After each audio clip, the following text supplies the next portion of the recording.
بسم اللہ الرحمن الرحیم۔ السلام علیکم، امید ہے آپ سب لوگ خیریت سے ہوں گے اور آپ کا رمضان بہت اچھا گزرا ہوگا۔ میرے ساتھ ہمیشہ کی طرح نعیم احمد بلوچ صاحب موجود ہے۔ السلام علیکم سر نعیم جی وعلیکم السلام۔ تو پچھلی دفعہ ہم نے ہجرت کا واقعہ سٹارٹ کیا تھا اور وہ تھوڑا سا ہی رہ گیا تھا، تو آج ہم وہیں سے پک اپ کریں گے۔ نہیں، وہ اس کی اچھی خاصی تفصیل رہتی ہے۔ اصل میں ہجرت کا واقعہ ایک بہت زبردست واقعہ ہے، اس لیے اس کو میں بڑی ڈیٹیل سے میں چاہتا ہوں کہ میں آپ کو سناؤں، اور اس میں ہمیں بہت زیادہ سبق ملتے ہیں، اور آپ کو میں آخر میں اس کی اہمیت بھی بتاؤں گا کہ یہ رسول کریم صلی اللہ علیہ وسلم کی زندگی کا سب سے امپورٹنٹ واقعہ، سب سے امپورٹنٹ واقعہ۔ تو پچھلے واقعے میں ہم یہاں تک پہنچ چکے تھے کہ حضور غار ثور سے نکل گئے، اور ان کے پیچھے ایک شخص انعام کے لالچ میں، جس کا نام مالک تھا، وہ آیا پیچھے، لیکن آپ کو تو کوئی پتہ نہیں، وہ ادھر سے آپ کے پیچھے چلا، اور آپ حضرت ابوبکر صدیق اور عامر بن فہیرہ کے ساتھ اور راستہ بتانے والے کے ساتھ آپ مدینہ کی طرف چل پڑے۔ اچھا، آپ نے جو راستہ اختیار کیا نا، وہ بڑا پیچیدہ تھا۔ عام طور پر مکہ سے مدینہ جانے والا راستہ بڑا سیدھا تھا، تجارتی قافلہ جس پر سارے لوگ جاتے تھے۔ آپ نے اس کے ہٹ کر راستہ اختیار، لمبا چکر کاٹ کر سمندر کے کنارے سے قریب ہوتے ہوئے آپ گئے، تاکہ کسی کا ادھر دھیان ہی نہ جائے۔ یہ دیکھیں، یہ بھی پلاننگ کا ایک حصہ تھا، اور یہ آپ نے راستہ ایک خاص ڈسٹینس تک رکھا۔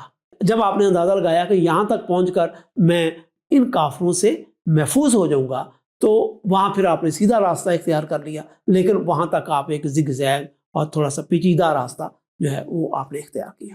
اور میں نے جو کتاب لکھی ان میں باقاعدہ میں نے نقشہ اس کا بتایا ہے کہ کس نقشے سے آپ چلے اور کہاں کہاں آپ نے قیام کیا، اور یہاں پر تو میں یہ ساری تفصیلات آپ کو نہیں دکھا سکتا یا بتا سکتا۔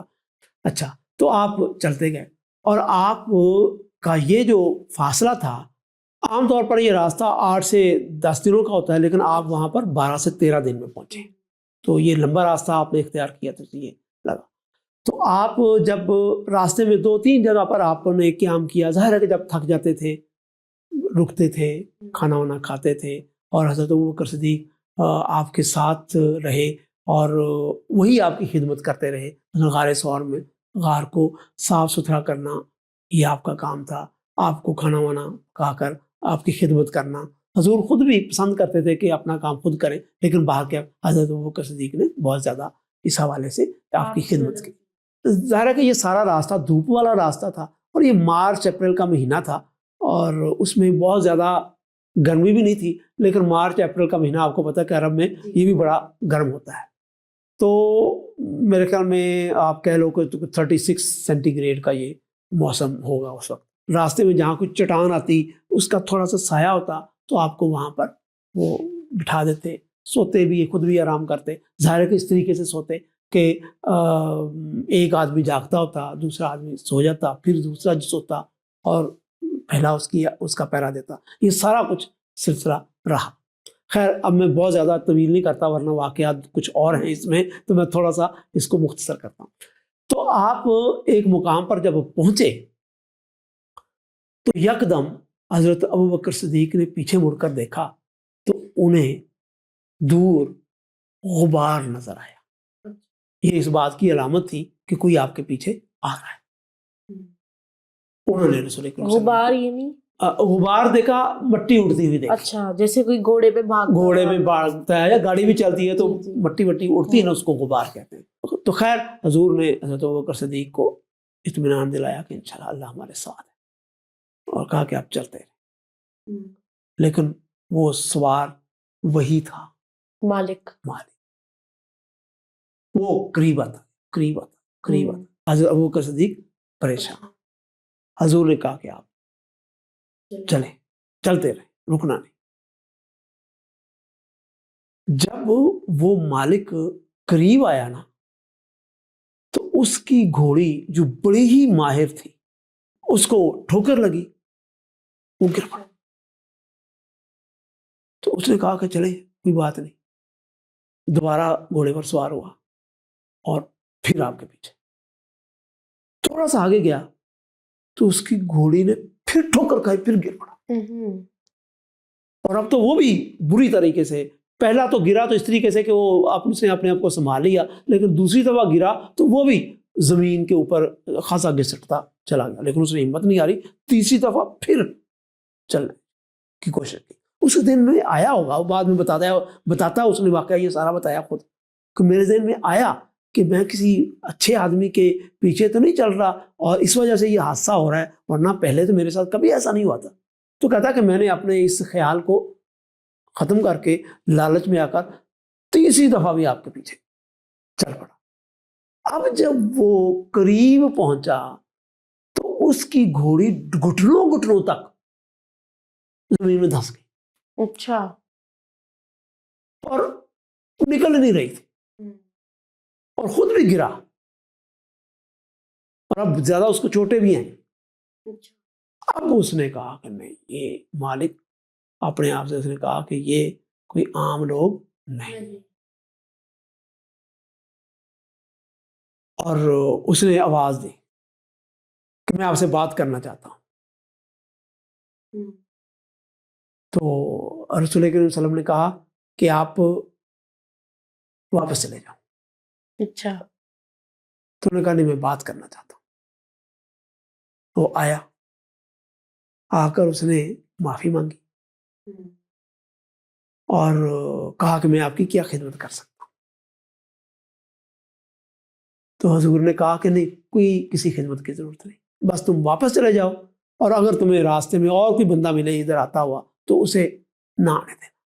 تو حضور نے ساتھ یہ بھی کہا کہ مالک، ایک دن ایسا آئے گا کہ تم ایران کے بادشاہ کے کنگن پہنو گے۔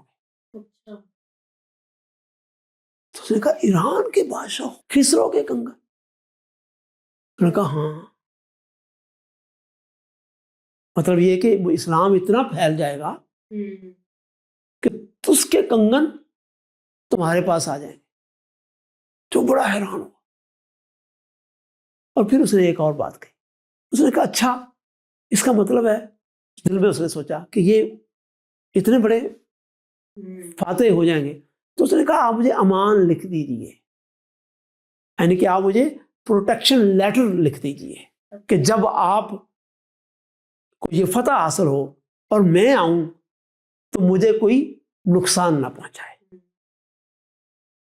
تو آپ نے کہا کہ آپ کو پروٹیکشن ہے، تو نے کہا نہیں، مجھے لکھ کر دیجئے۔ اچھا، تو پھر عامر بن فہیرہ بھی اس وقت ساتھ ہی تھے، ان کے پاس کاغذ تھا۔ کاغذ؟ وہ کیوں؟ یہ بڑی اہم بات، میں دیکھتا آپ کو بتایا ہے نا کہ کیسے کیسے پلاننگ تھی۔ ایک تو اس کی یہ وجہ ہو سکتی ہے، عام طور پر لوگوں نے اس پر غور کیا تو ایک تو یہ وجہ بتائی، اور مولانا وحید الدین خان صاحب نے بڑی اچھی بات کہی، انہوں نے کہا کہ وہی لکھی بھی جاتی تھی، تو راستے میں اگر وہی آتی تو اس کا انتظام تھا۔ تو میرا خیال ہے کہ اور بھی وجوہات بھی ہو سکتی ہیں، مثلا ہو سکتا ہے کہ کسی جگہ پر آپ کو رکنا پڑے اور آپ کو ڈائیورٹ ہونا پڑے مدینہ کے علاوہ کسی اور جگہ، اور کسی سے کوئی خط لکھنا پڑے اور لکھنے کی ضرورت پڑ سکتی ہو، اور وہی بھی ٹھیک ہے، یہ بھی ایک ریزن ہو سکتی ہے، تو اس لیے کاغذ رکھا۔ تو آپ نے حضرت عامر بن فہیرہ نے اس کو یہ لیٹر لکھ دی کہ مالک کو یہ پروٹیکشن ہے، رسول کی پروٹیکشن ہے، اس کو اگر آئے تو اس کو امان دی جاتی۔ اچھا، پورا نام مالک تو اس کے والد صاحب کا نام تھا سراقہ بن مالک، عام طور پر ان کا نام مشہور ہے۔ تو سراقہ نے کہا کہ آپ لکھ دیں، آپ نے لکھ دیا، تو پورا پھر لکھا سراقہ بن مالک کو یہ امان دی جاتی ہے۔ تو پھر آپ کا سفر پھر آگے چل پڑا۔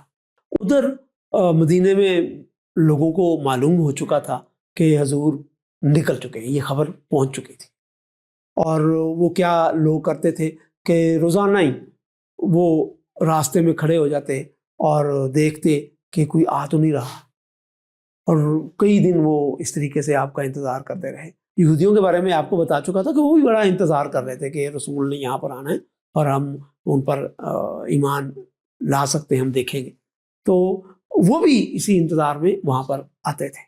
تو ایک یہودی نے دور سے دیکھا، شام کا ٹائم ہو چکا تھا، اب لوگ مایوس ہو کر جانے ہی والے تھے، بلکہ بہت سارے لوگ چلے گئے تھے، تو اس نے نعرہ لگایا، او مدینے والو جس کا تم انتظار کر رہے ہو، او یثرب والو جس کا تم انتظار کر رہے ہو، وہ آ گئے۔ اب لوگ بھاگ کر آئے واپس، جو جا رہے تھے وہ واپس آ گئے، اور انہوں نے دیکھا کہ دور سے ان کو وہی غبار ہلکا سا اٹھتا ہوا دکھائی دے رہا۔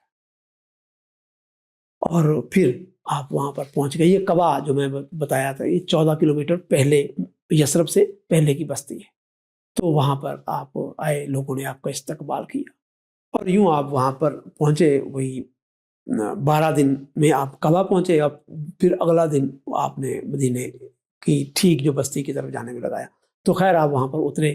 حضرت ابوبکر صدیق نے وہ جو اونٹنی کی وہ نکیل جو ہے وہ پکڑی ہوئی تھی، اور اس سے تھوڑی دیر پہلے جب ابھی آپ قبا میں نہیں پہنچے تھے تو حضرت ابوبکر صدیق کے بیٹے آپ کو ملے، وہ آ رہے تھے کہیں اور قافلے میں۔ انہوں نے حضور کو نیا لباس بھی پہنا دیا تھا، اور آپ بہت ایک زبردست طریقے سے وہاں پر آئے، اور بڑا آپ کا لباس چمک رہا تھا، اور آپ وہاں پر پھر لوگوں کے میں آ کے بیٹھ گئے۔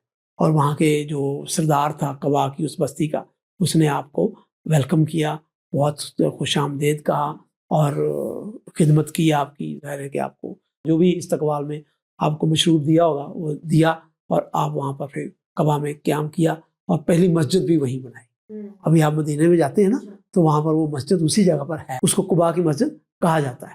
تو وہاں پر آپ نے پہلے، مختلف ہے کہ 2 دن ٹھہرے، 4 دن ٹھہرے، یا 1 دن ٹھہرے، ظاہر ہے کہ میرے خیال میں 1 یا 2 دن ضرور ٹھہرے ہوں۔ تو اس کے بعد کے حالات پھر ذرا لمبی سٹوری ہے، وہ میں آپ کو اگلی کہانی میں سناؤں۔ تو آج کے لیے اتنا ہی، تب تک کے لیے خدا حافظ۔